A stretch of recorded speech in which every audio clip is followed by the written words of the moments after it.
In Nova Scotia, we have a wealth of stories because Nova Scotia is the home to the earliest population of African descendant people. And those stories need to be told because they are part of the Nova Scotia and Canadian fabric.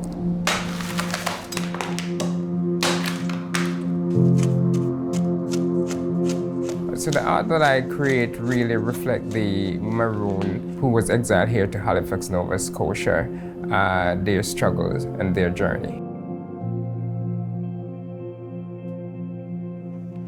Our ancestors used these instruments to win their freedom from the British during the transatlantic slave trade. And within the work, it's also reflect the struggle of the Maroons as well.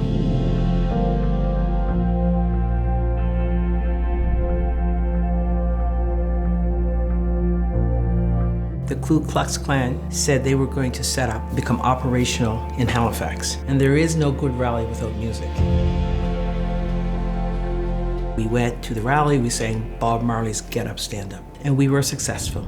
In my soul, oh, in my soul. Or the moment was basically a feminist, Afrocentric, four-woman a cappella quartet that sang songs about social justice, and we did that for 20 years. So it was a huge honor to be able to tell stories from our community and take them across the country and some places around the world so that people who never knew a thing about Black communities in Nova Scotia were suddenly at the end of the concert having conversations with us.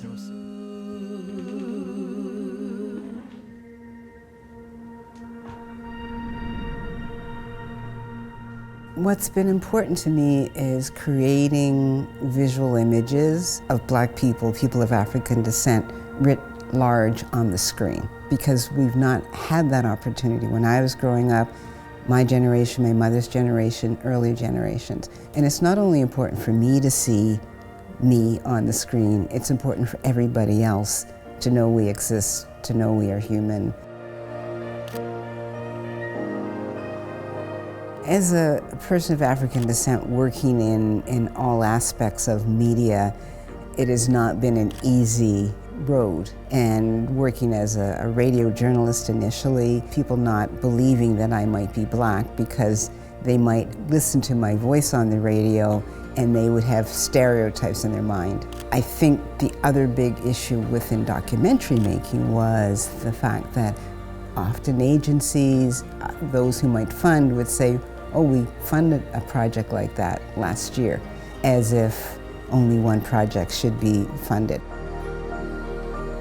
So the challenge of convincing agencies to fund projects related to the Black experience in Canada. And so it was really breaking down that door, but breaking it down so that others could come through. Every element of our authentic culture was stripped away. That's why we can't play the instruments that our ancestors played in West Africa. The thing that they couldn't take was our voice. 1, 2, 3, and we're here, standing at the shoreline, made it through some hard times. Black mother, Black daughter, made it through some hard times. Black mother, Black daughter.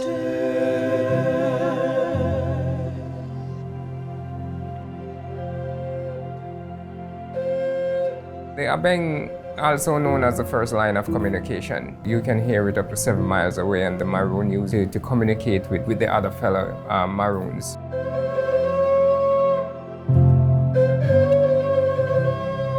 The Abeng is one of the most sacred symbols within the Maroon circle of instrument.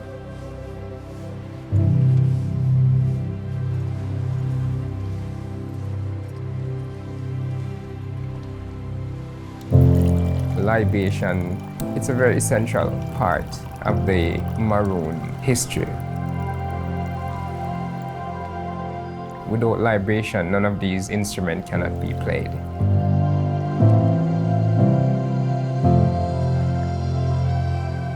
These instruments are used to pay respect to our ancestors and to the Creator.